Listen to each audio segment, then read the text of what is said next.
আসসালামু আলাইকুম। গণজাগরণ কণ্ঠ টিভির পক্ষ থেকে সবাইকে স্বাগতম। আপনাদের সাথে আছি আমি মোহাম্মদ শুভ। দিনাজপুরের সাবেক এমপি শিবলী সাদিক সহ ১৩৩ জনের নামে মামলা। দিনাজপুর -৬ আসনের সাবেক সংসদ সদস্য এমপি শিবলী সাদিক সহ ১৩৩ জনের নামে দিনাজপুরের বিরামপুর থানায় নাশকতা, লুট ও ভাঙচুরের অভিযোগে মামলায় আরও ৬০০ জনকে অজ্ঞাতনামা আসামি করা হয়েছে।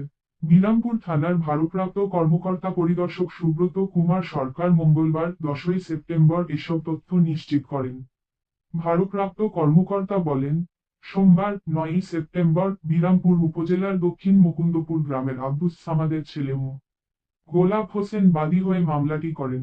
এ নিয়ে শিবলী সাদিকের বিরুদ্ধে বিরামপুর, হাকিমপুর ও নবাবগঞ্জ থানায় ২টি হত্যাসহ ৩টি মামলা হয়েছে।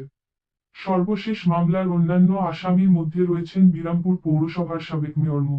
আক্কাস আলী, সাবেক উপজেলা চেয়ারম্যান খায়রুল আলম রাজু, পৌরসভার সাবেক মেয়র মো.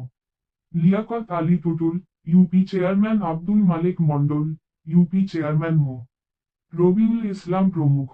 এছাড়া বিরামপুর ও নবাবগঞ্জ উপজেলার আওয়ামী লীগ, যুবলীগ, ছাত্রলীগ এবং অঙ্গ সংগঠনের নেতাকর্মী সহ ১৩৩ জনের নাম এজাহারে আসামি হিসেবে উল্লেখ করা হয়। অজ্ঞাতনামা আরও ৬০০ জনকে আসামি করা হয়েছে। বাদী এজাহারে অভিযোগ করেন, গত ৫ আগস্ট দুপুর আড়াইটায় বিরামপুর পৌর এলাকায় বৈষম্য বিরোধী ছাত্র আন্দোলনে শহরের ঢাকা মোড় নামক স্থান থেকে সরকারি কলেজ মোড় পর্যন্ত বিপুল সংখ্যক প্রতিবাদী জনতা বিক্ষোভ দেখাতে থাকে। এই সময়ে অতর্কিতভাবে ঘটনাস্থলে আসামিরা উপস্থিত হয়ে অস্ত্র ও লাঠিসোঁটা নিয়ে হামলা চালায় আন্দোলনকারীদের উপর। সাবেক সংসদ শিবলী সাদিকের হুকুমে আন্দোলনকারীদের ওপর ইটপাটকেল নিক্ষেপ করে তাদের আহত করে। এ মামলার তদন্তকারী কর্মকর্তা এসআই মো. আবুল কালাম আজাদ জানান, বাদীর কাছে থাকা আলামত সংগ্রহ করা হয়েছে। তিনি ঘটনাস্থল পরিদর্শন করবেন।